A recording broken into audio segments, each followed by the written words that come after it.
सम्माननीय सभामुख महोदय, नेपाल सरकारका तर्फबाट माननीय अर्थमन्त्रीले प्रस्तुत गर्नुभएको विनियोजन विधेयक 2079 का सिद्धान्त र प्राथमिकता केवल औपचारिकता निर्वाह गर्ने र परम्परागत किसिमका छन्। यसमा देश र जनताले सामना गर्नु परिरहेको समग्र राष्ट्रिय तथा आर्थिक समस्याको समाधानतर्फ कुनै उल्लेखनीय कुरा अगाडि सारिएको छैन।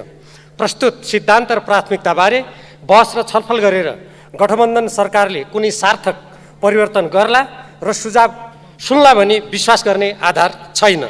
तर देश र जनताको आवाज यस सम्मानित सदनमा मुखरित गर्नु जनप्रतिनिधिको कर्तव्य भएकोले त्यसलाई यहाँ प्रस्तुत गर्दछु। निहित स्वार्थहरूको बलिवेदीमा राष्ट्रिय स्वार्थ र सुरक्षालाई होम्ने गलत नीतिका कारण नेपाल राज्य क्रमशः कमजोर र लुलो हुँदै गइरहेको छ। यस स्थितिमा सरकारको नीति र सिद्धान्तले कुनै तात्विक परिवर्तन गर्ने देखिन्न। नेपालको संविधानको धारा 51 अन्तर्गत राज्यका नीतिहरूमा राष्ट्रिय एकता र राष्ट्रिय सुरक्षा, मानवीय सुरक्षाको प्रत्याभूति, स्वच्छ, निष्पक्ष र सक्षम प्रशासन, राष्ट्रिय अर्थतन्त्रको विकास हुनुपर्ने तर्फ सरकारले कुनै ठोस सिद्धान्त र प्राथमिक कुरा ल्याएको देखिएन। राष्ट्रिय सुरक्षा नीतिको चर्चा नै छैन। अर्थतन्त्रमा देखा परेका समस्याहरूलाई केन्द्रमा राखेर नीति तथा प्राथमिकता तोकिनुपर्ने होइन र पुँजीगत खर्च बढाउने र विकासको गति तीव्र तुल्याउने ठोस नीति सरकारले ल्याएको खोइ। यस्तो विषयलाई गम्भीर रूपमा नलिने सरकारको यो नीति र प्राथमिकता केवल झाराट्राई मात्र भएन त? अर्थतन्त्रको प्रमुख समस्या आयातमुखी अर्थतन्त्र रहनु भएको स्पष्टै छ। आन्तरिक उत्पादन बढाउने र आयात प्रतिस्थापन गर्ने नीति विगतमा नेपाली काङ्ग्रेसको बहुमतको सरकार रहेको बेला सबै उद्योग धन्दाहरू कौडीको मोलमा बेचेर समाप्त गरिएको र अन्य नीतिमा अहिलेको गठबन्धनको सरकारले कुनै सार्थक परिवर्तन गर्ने मनसाय राखेको देखिएन। प्रत्येक महिना विदेशी मुद्राको सञ्चिति घट्दो छ। विदेशी मुद्रा सञ्चिति 9 अर्ब 61 करोड छ र यसले 6 महिनाको आयात मात्र धान्न सक्छ। अर्थतन्त्रमा गम्भीर समस्या आउन लागेको भन्ने अर्थविदहरूको भनाइ आइरहेको बेला विदेशी मुद्राको आर्जन कसरी हुन सक्छ भन्नेतर्फ सरकारको कुनै दृष्टिकोण रहेको देखिएन। यस्तो स्थितिमा नेपाली काङ्ग्रेसका सभापति प्रधानमन्त्री रहनुभएको गठबन्धन सरकारले नेपालको आवश्यकता नै नभएको सुपारी, मरिच, छोकडा जस्ता वस्तुहरूको आयात गर्न अनुमति दिएको छ। मोबाइल र मोटरसाइकलको आयातमा मूल्यको सीमा माथि राखेर नियन्त्रण गर्ने नाटक गरिएको छ र आयात नियन्त्रण गर्ने भनिएका 10 वस्तुहरूको सङ्केत नम्बर नसमेटेर वास्तवमा अन्य समूह मार्फत ती वस्तु भित्र्याउने प्रपञ्च गरिएको छ। यस्तो नीतिले के विदेशी मुद्राको अपव्यय रोकेर देशलाई सम्भावित आर्थिक सङ्कटबाट बचाउन सक्छ? नेपालको कुल ऋण 1734 अर्ब पुगिसकेको छ र त्यसमध्ये वैदेशिक ऋण 928 अर्ब रुपियाँ रहेको छ। देशले वार्षिक करिब 4 अरब 50 करोड रुपियाँ ब्याजको रूपमा तिर्नुपर्दछ। ब्याज मात्रै तिर्नुपर्ने स्थिति छ। वैदेशिक ऋणमध्ये 87.4% विश्व ब्याङ्क, एसियाली विकास ब्याङ्क, अन्तर्राष्ट्रिय मुद्रा कोष लगायतका बहुराष्ट्रिय अन्तर्राष्ट्रिय संस्थाहरूबाट लिइएको छ। ऋण कुल राष्ट्रिय उत्पादनको 40.5% पुगिसकेको छ। नेपालीको टाउकोमा प्रति व्यक्ति 60,000 रुपियाँ ऋणभार रहेको छ। यस्तो डरलाग्दो स्थितिबाट उम्कने कुनै सोच, दृष्टिकोण, नीति, सिद्धान्त वर्तमान गठबन्धन सरकारसँग रहेको छैन, देखिएन। सन् 2026 मा नेपाललाई अल्पविकसित देशबाट स्तरोन्नति गर्ने अन्तर्राष्ट्रिय प्रतिबद्धता पुरा गर्दा त्यसका प्रभावहरूको मूल्याङ्कन र त्यसबाट देशको अर्थतन्त्रलाई कसरी सुरक्षित गर्ने, हालको 612 अरबको घाटालाई कसरी व्यवस्थापन गर्ने, 4 वर्षपछि नेपाल अति कम विकसित राष्ट्रबाट स्तरोन्नति गर्दा कसरी घाटापूर्ति हुन सक्छ? तयारी खै, सिद्धान्त खै, प्राथमिकता खै, संरचनागत सुधार केमा र कसरी भन्ने दृष्टिकोण कहाँ छ? केही घरानाहरूले नेपालका ब्याङ्कहरूमा नेपाली जनताको सञ्चित पुँजीलाई देशको उत्पादनशील क्षेत्रमा सदुपयोग नगरी दुरुपयोग गरेको भन्नेतर्फ सरकारको ध्यान छ कि छैन? सीमित व्यक्तिको हातमा वित्तीय प्रणाली गइरहेको छ। नेपालको संविधानले समाजवाद उन्मुख अर्थव्यवस्थाको लागि मार्गदर्शन गरेकोले यसमा बाधकको रूपमा रहेको दलाल नोकरशाही पुँजी राष्ट्रको आवश्यकता विपरीत थुपार्न नदिने नीति अगाडि सारेको खोइ।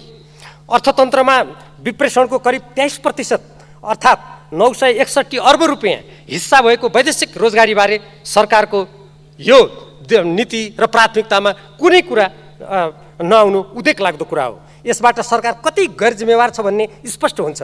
के जनशक्तिको स्वदेशमा नै सदुपयोग गर्न, वैदेशिक रोजगारीमा जान उत्प्रेरित गर्ने नीति परिवर्तन गर्न सरकार तयार छ?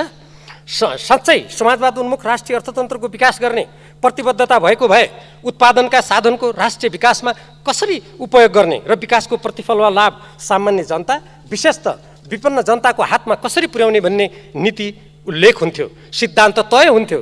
धनी र गरिब बीचको बढ्दो असमानता घटाउने नीति आउँथ्यो, सिद्धान्त तय हुन्थ्यो। उद्योग धन्दा र साधन स्रोतको संरक्षण र प्रवर्धन गरी नेपाली श्रम, सिप र कच्चा पदार्थमा आधारित स्वदेशी लगानीलाई प्राथमिकता दिने, वैदेशिक सहायता र ऋण, राष्ट्रिय हित अनुकूल आयात प्रतिस्थापन, निर्यात प्रवर्धन र पूर्वाधार विकासका लागि राष्ट्रिय प्राथमिकताका क्षेत्रमा लिने नेपालको संविधानको उल्लेखित नीति स्पष्ट हुन्थ्यो, तर भएन।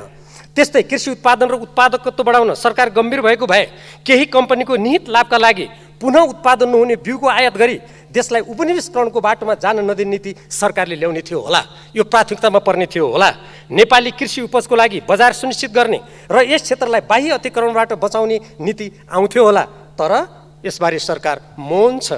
सरकारले विद्यालय शिक्षामा मात्र गुणस्तर वृद्धिको कुरा गरेको छ यसमा, तर देशलाई साँच्चै नै अगाडि बढाउने हो भने निजी विद्यालय र शिक्षालयको नाममा जसरी समाजमा जबरजस्त वर्गीय विभाजन चर्काइँदैछ त्यसलाई रोक्नुको साथसाथै उच्च शिक्षामा व्यापक सुधार गरी गुणस्तरीय शिक्षा प्रदान गर्नुका साथै वैज्ञानिक अध्ययन, अनुसन्धान, आविष्कारमा लगानी आजको राष्ट्रिय आवश्यकता भएको कुरामा जोड दिन्थ्यो होला, तर सरकारको यसतर्फ ध्यानै छैन। श्रम र रोजगार सम्बन्धी नीतिमा श्रम शक्तिलाई दक्ष र व्यावसायिक बनाउने र स्वदेशमा नै रोजगारी अभिवृद्धि गर्ने नेपालको संविधानमा उल्लेखित नीति सरकारले अनुसरण गरेको देखिएन। देशको जनशक्तिलाई निर्यात गर्ने र देशमा विदेशी जनशक्तिलाई भित्र्याउने गलत नीति परिवर्तन गर्न सरकार तयार छ कि छैन? श्रम अनुमति नीतिलाई कडाइका साथ लागू गर्न सरकार तत्पर छ कि छैन? सरकार किन मौन? छाला जुत्ता उद्योगमा काम गर्ने भारतीयहरूको सङ्ख्या झन्डै 60% रहेको र उनीहरूले वार्षिक 15 अर्ब बढी रुपैयाँ नेपालबाट बाहिर लिने गरेको उद्योग व्यवसायहरूको भनाइ गठबन्धन सरकारले सुनेको छ कि छैन? नेपालका रणनीतिक महत्त्वका कोशी, गण्डकी, कर्णाली र महाकाली नदी विदेशीको हातमा जाने गरी विगतमा भएका सन्धि सम्झौतामा भएका गल्ती कमी दोहोरिन नदी अब उपरान्त नेपालको समग्र दीर्घकालीन हित, सुरक्षा र आवश्यकता अनुरूप नदी जलस्रोतको सदुपयोग गर्ने नीति स्पष्ट गरिनुपर्छ। 2071 साल असोज 3 गते नेपाल सरकार र भारतीय कम्पनी जिएमआरका बीच माथिल्लो कर्णाली जलविद्युत आयोजना विकास सन्धि सम्झौता भएको 8 वर्ष हुन लाग्यो। भारतीय कम्पनीले माथिल्लो कर्णाली आयोजना ओगटेको 14 वर्ष हुन लाग्यो। उक्त सम्झौताको दफा 3.1.3 मा जिएमआरले सम्झौता भएको 24 महिनाभित्र विद्युत उत्पादनको लागि र दफा 3.1.4 मा 48 महिनाभित्र प्रसारण लाइनका लागि वित्तीय व्यवस्थापन गरिसक्नुपर्ने प्रावधान छ। सरकारले उचित कारण भएमा 1 वर्ष मात्र म्याद थप्न सक्ने सम्झौतामा प्रावधान रहेको छ। त्यसपछि सम्झौता रद्द हुने स्पष्ट प्रावधानको प्रधानमन्त्री देउबा अध्यक्ष रहनुभएको लगानी बोर्डले उल्लङ्घन गरी विदेशी कम्पनीका सामु घुँडा टेकिरहेको छ। साथै विलम्ब गरिए बापत सम्झौताको दफा 7.3.4 मा बमोजिम जिएमआरले प्रतिदिन प्रति मेगावाट 1389 रुपियाँका दरले हालसम्म करिब 4 अर्ब हर्जाना तिर्नुपर्ने व्यवस्थालाई प्रधानमन्त्री देउबा र जिएमआर कम्पनीले उल्लङ्घन गरी नेपाललाई ठुलो क्षति पुर्याइरहेका छन्।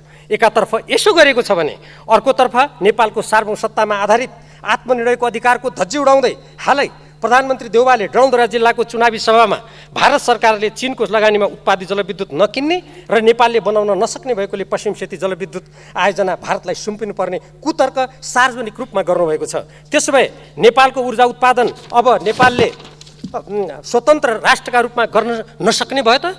यसका साथै नेपाल सरकारले अरुण चौथो जलविद्युत आयोजना निर्माण गर्न नेपाल विद्युत प्राधिकरणलाई अधिकार दिएकोमा नेपाल सरकारको कुनै औपचारिक निर्णय र अन्तर्राष्ट्रिय प्रतिस्पर्धा बिना प्राधिकरणका प्रमुख कुलमान घिसिङले भारतसँग सेयर बिक्री गर्ने राष्ट्रिय हित विपरीतको काम प्रधानमन्त्री देउबाको निर्देशनमा भारतीय प्रधानमन्त्रीको लुम्बिनी भ्रमणको बेला गर्नुभएको छ।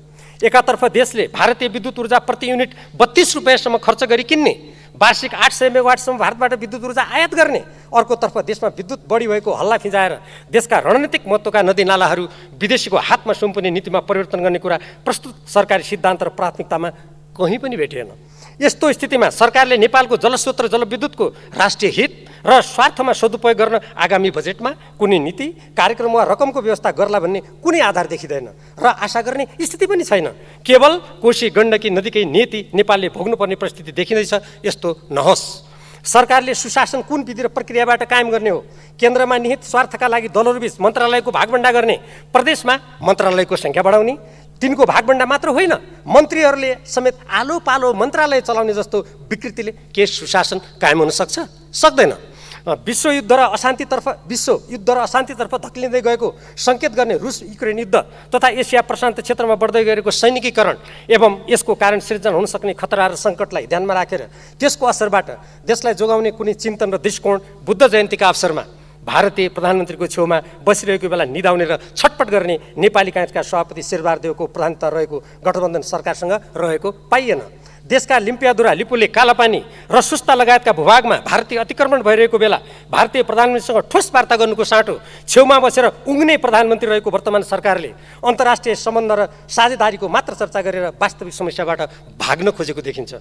नेपालको संविधानमा उल्लेखित नीति अनुरूप नेपालको सार्वभौमसत्ता, भौगोलिक अखण्डता, स्वाधीनता र राष्ट्रिय हितको रक्षा गर्न क्रियाशील रहँदै संयुक्त राष्ट्रसङ्घको बडापत्र, असंलग्नता र पञ्चशीलको सिद्धान्तको आधारमा स्वतन्त्र परराष्ट्र नीति सञ्चालन गर्ने र विगतमा भएका असमान सन्धिहरूको पुनरावलोकन गर्ने र समानता र पारस्परिक हितको आधारमा सन्धि सम्झौता गर्ने नेपालको नीतिलाई ओझेलमा पार्ने दुश्चेष्टा गरिएको छ।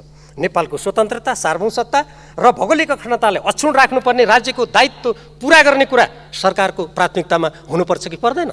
छिमेकी मित्र राष्ट्र चीनको अति संवेदनशील स्वशासित क्षेत्रको रूपमा रहेको तिब्बतसँग सम्बन्धित तिब्बती शरणार्थीको मामिला हेर्ने अमेरिकी सहायक मन्त्रीलाई नेपालमा आमन्त्रण गरेर वर्तमान गठबन्धन सरकारले देशलाई विदेशी शक्ति राष्ट्रको सामरिक स्वार्थ साधनाको लागि आफ्नो देशको स्वतन्त्र परराष्ट्र नीतिमा आघात पुर्याउँदै सुरक्षा खतरा सिर्जना गर्नु देशघाती काम ठहरिन र के अब गठबन्धन सरकारले असंलग्नता र स्वतन्त्र परराष्ट्र नीति परित्याग गरेको हो? सभामुख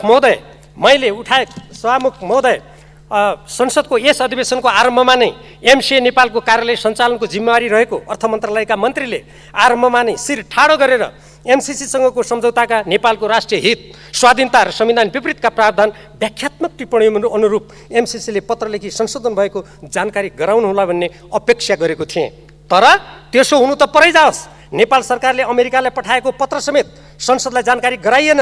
त्यो पत्र अविलम्ब संसदलाई जानकारीका लागि पेश गरियोस्। यसको साथसाथै भर्खरै सम्पन्न स्थानीय तहको निर्वाचनको सन्दर्भमा निर्वाचन आयोग स्वयंले शान्ति सुरक्षाको स्थिति सन्तोषजनक नरहेको कुरा उल्लेख गरेको छ। मैले स्वयं मेरो गृह जिल्ला अछाममा मैले जे देखेँ त्यो हेर्दा यसमा उल्लेख गरिएको स्वतन्त्र, स्वच्छ, निष्पक्ष प्रशासनलाई ती व्यवहारले खिल्ली उडाएको छ। यसतर्फ सरकार गम्भीर छ कि छैन? सभामुख महोदय, मैले उठाएका उपरोक्त कुराहरू तथ्यमा आधारित छन्। यी कुरा देशभक्त नेपालीहरूले राष्ट्रिय हितका लागि निरन्तर उठाउँदै आएका विषय हुन्। के गठबन्धन सरकार देशभक्त नेपालीको आवाज र मातृभूमि नेपालको स्पन्दन सुन्न तयार होला, वा त्यसप्रति आँखा चिम्लेर एमसिसीसँगको सम्झौता नेपालको संविधान र राष्ट्रिय हित विपरीत होहल्लाको बीचमा अनुमोदन गरिए झैँ बाह्य शक्तिप्रतिको भक्तिमा विशेष रुचि राख्दै जनताको आवाज र देशको आवश्यकताप्रति उदासीन मात्र होइन, नकारात्मक व्यवहार गर्ला? यो सबै आउने बजेटमा स्पष्ट हुने नै छ। तर पनि जनताको प्रतिनिधिको हैसियतबाट म गठबन्धन सरकार र यसका प्रधानमन्त्री र अर्थमन्त्रीलाई राष्ट्रिय हित, स्वाधीनता र स्वाभिमानलाई गौण नतुल्याउन, राज्यलाई कमजोर बनाइराख्ने खेलमा संलग्न नहुन एवं उक्त सुझावहरूलाई आत्मसात गर्न विशेष आग्रह गर्दछु। के प्रधानमन्त्री, अर्थमन्त्री र यो सरकार यस्ता राष्ट्रिय महत्त्वका अत्यन्त गम्भीर विषयलाई आत्मसात गरेर तदनुरूप आगामी बजेट निर्माण गर्ने काममा लाग्ला? हुन त यो 2 दिनको छोटो छलफल छ, यसपछि जेठ 15 गते बजेट ल्याउनु पर्ने छ। यस्तो अवस्थामा हुने बिरुवाको चिल्लोपात, नहुने बिरुवाको खस्रोपात भने जस्तै यो गठबन्धन सरकारले जुन खस्रा पात देखाइरहेको छ त्यसबाट कुनै चिल्लो होला भन्ने त आशा छैन। तर यो सम्मानित सदनप्रति यो सरकार जिम्मेवार छ, नेपाली जनताप्रति जिम्मेवार छ भने यी नेपाली जनताका आवाजहरूलाई सुनेर आगामी बजेटमा तदनुकूलको व्यवस्था गरियोस् भन्ने जोडदार माग गर्न चाहन्छु। धन्यवाद।